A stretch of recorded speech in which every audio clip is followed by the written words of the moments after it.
தென்னாளுடைய சிவனை போற்றி எந்நாட்டவருக்கும் இறைவா போற்றி. அனைவருக்கும் வணக்கம். கன்னி ராசிக்குண்டான ஏப்ரல் மாத பலன்களை பத்தி பார்க்கலாம். கன்னி ராசியை பொறுத்த வரைக்கும் பாத்துட்டீங்கன்னா ராசிக்குள்ளேயே கேது இருந்து நிறைய குழப்பங்கள், மனக்குழப்பங்கள், முடிவெடுக்க முடியாம ஒரு சர்பத்தினுடைய ஆட்டம் ரொம்ப ஜாஸ்தியா இருக்கும். இது எண்டாக போகுது உங்களுக்கு, அதனால பயப்பட வேண்டாம். ஏப்ரல் மே உங்களுக்கு 18ஆம் தேதி ராகுகேது பயிற்சி ஆகுது. ராகுகேது பயிற்சியானா உங்களுக்கு இருக்கக்கூடிய அத்தனை கிரக சூழ்நிலைகளுடைய தாக்கங்களும் மேல போயிடுவார். அதாவது கேது தடையை கொடுத்து, எல்லா கிரகத்தோட கேது பெரிய கிரகம். அப்ப எந்த ஒரு நல்லதையும் செய்யக்கூடாம தடுத்துட்டு அவர் அங்க நின்று இருக்காரு. அப்ப அவர் மேல போயிட்டாருன்னா கண்டிப்பா உங்களுக்கு ஏதாவது ஒரு வழியில நல்ல விஷயங்கள் நடக்கும். அப்ப ஏப்ரல் மாதம் நீங்க தான் இருக்க போகிறார். அதை விட இன்னொரு விஷயம் என்னன்னு பாத்தீங்கன்னா, உங்களை ஆளக்கூடியது புதன், உங்களுடைய கிரகம். அதாவது நீங்க எப்படி இருப்பீங்க, என்ன மாதிரி செயல்கள், என்ன மாதிரி எண்ணங்கள், எப்படி ஒரு லக்னாதிபதி, உங்களுடைய ராசி அதிபதி புதன். அப்ப அந்த புதனை வச்சு நம்ம எல்லாமே மூவ் பண்ணலாம். அப்ப புதன் அப்படின்னு சொல்லக்கூடியவர் தான் உங்களுடைய வாழ்க்கையில மிகப்பெரிய ஒரு ப்ராசஸா இருக்கக்கூடியவர் அப்படிங்கிறது உண்மை. அப்போ புதன் இந்த மாதம் எங்க இருக்கார் அப்படிங்கிறது நமக்கு ரொம்ப முக்கியம். நீச நிலையில இருக்கிறார். புதன் 7ஆம் வீட்டுல நீசமாகிறார். இந்த மாசம் முழுவதும் அங்கதான் இருக்க போறார். அவர் யாருன்னா 10ஆம் அதிபதி. உங்களுடைய கர்மாவை அவர் தான் சொல்லுவாரு, உங்களுடைய தொழிலையும் அவர் தான் சொல்லுவார். அப்போ கன்னிராசியை பொறுத்த வரைக்கும் இந்த மாதம் உங்களுக்கு மரியாதை இல்லை, உங்களுடைய பேச்சுக்கு மதிப்பு இருக்காது. நீங்க யாருக்குத்தான் நல்லது போய் ஓடி ஓடி செஞ்சீங்கனாலும் அந்த இடத்துல உங்களுக்கு அவமானங்கள் மட்டுமே மிஞ்சும். பெருசா யாரு குடும்ப ரீதியாக, வெளி உறவுகள் ரீதியாக எதுலையுமே பெருசா ஒரு ஈடுபாடு வைத்துக் கொள்ள வேண்டாம் இந்த மாதம் முழுவதும். அதே போல தொழில் ரீதியாகவும் கொஞ்சம் கவனமா இருங்க. தொழில் புதுசா ஏதாவது பண்றது அல்லது தொழில் வேலை செய்யறது ரொம்ப குழப்பங்கள் ஆகிறது, ஒரு சின்ன மிஸ்டேக் மூலமாக பெரிய பிரச்சனைகளை சந்திக்கிறது, இதெல்லாமே புதன் கொடுத்துட்டு போயிடும். ஏன்னா உங்களுக்கு இந்த வீட்டுக்கு இந்த வீடு ஆப்போசிட். அப்ப இது இத்தனை கிரகங்களும் போய் ஆப்போசிட்டா இருக்கக்கூடிய வீட்டுலதான் உட்கார்ந்துருக்காரு. அப்ப எதை தொட்டீங்கன்னாலும் உங்களுக்கு ப்ராப்ளம் வரும். புதன் உங்களுடைய லக்னாதிபதி 10ஆம் அதிபதி. தொழில அவருக்கு தொழில் ரீதியாக பிரச்சனைகளை கொடுக்க போகிறார்.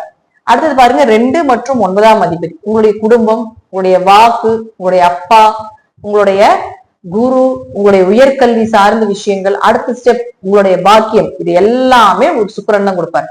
அப்ப சுக்கிரன் பாருங்க இங்க உச்சமா தான் இருக்காரு. ஆனா ராகு சனியோட சேர்ந்திருக்கார், பிளஸ் சூரியனோட சேர்ந்திருக்காரு. இதெல்லாமே ஒரு கூட்டு கிரக சேர்க்கை அவ்வளவு சிறப்பு கிடையாது. சூரியன் சனி சேர்றது, சூரியன் ராகு சேர்றது, சுக்கிரன் சனி சேர்றதெல்லாம் அவ்வளவு சிறப்பான ஒரு அமைப்பு கிடையவே கிடையாது. ஜாதகத்துல 5 கிரக கூட்டு சேர்க்கை இருக்கிறது ஒரு சிலருக்கு யோகம், ஒரு சிலருக்கு பாதகம், கெடுதல். அப்போ உங்களுக்கு நேர ஆப்போசிட் இருக்கக்கூடிய வீட்டுல போய் இத்தனை கூட்டு கிரகங்களுக்கு வரும் பொழுது கொஞ்சம் கவனமா இருக்கும். அப்ப சுக்கிரன் இங்க உச்சமாகிறார். அப்ப உச்சமானாலும் வக்ரம் ஆயிட்டார். அப்ப உச்சம் பெற்ற ஒரு கிரகம் வக்ரம் பெறும்போது நீசத்தன்மை அடையுது. இது ஒரு ரூல்ஸ். அப்போ 13ஆம் தேதிக்கு மேலதான் வக்ர நிவர்த்தி ஆகும். அப்போ 13ஆம் தேதிக்கு மேல குடும்ப ரீதியாக, பண ரீதியாக, தந்தை சொத்துக்கள் ரீதியாக, அவருடைய ஆரோக்கியம் ரீதியாக ரொம்ப கவனமா இருக்கணும்.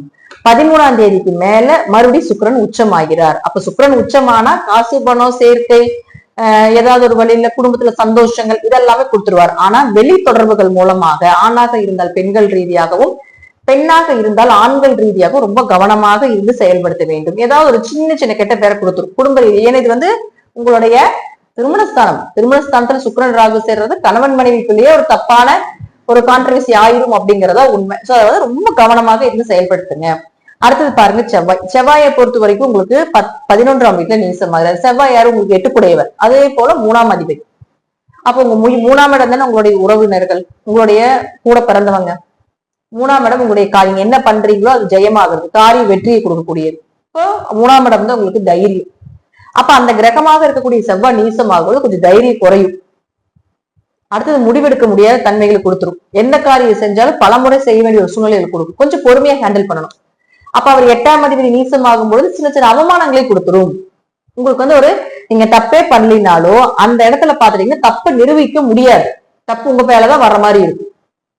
அதனாலதான் சொல்றேன், உங்களுக்கு லக்னாதிபதி நீசம், 8ஆம் அதிபதி நீசம், 2 மற்றும் 9ஆம் அதிபதி நீசம். ஒரு ஜாதகருக்கு 1, 5, 9 ரொம்ப முக்கியம். அப்போ 1ஆம் அதிபதி நீசம், 9ஆம் அதிபதி நீசம் 13ஆம் தேதி வரைக்கும். அதே போல 5ஆம் அதிபதி போய் ராகுவோட 7ஆம் இடத்துல பாதத்துல நிக்குது.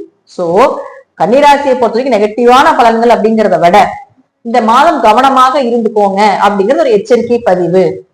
ஜாதகத்துல தசாபுத்தி நல்லா இருந்தால் இறை வழிபாட்டு மூலமாக சரி செய்துக்கலாம். இல்லைன்னா ரொம்ப பிரஷர், ரொம்ப தலைவலி இதெல்லாம் ஏற்படுத்து. ஏன் அப்படின்னு கேக்குறீங்கன்னா, சூரியன் உங்களுக்கு 12ஆம் அதிபதியாகி அவரும் பாருங்க 13ஆம் தேதி வரைக்கும் இங்கதான் நிக்க போறார். 13ஆம் தேதிக்கு மேலதான் பாத்துட்டீங்கன்னா இந்த வீட்டுக்கு வரப்போகிறார்.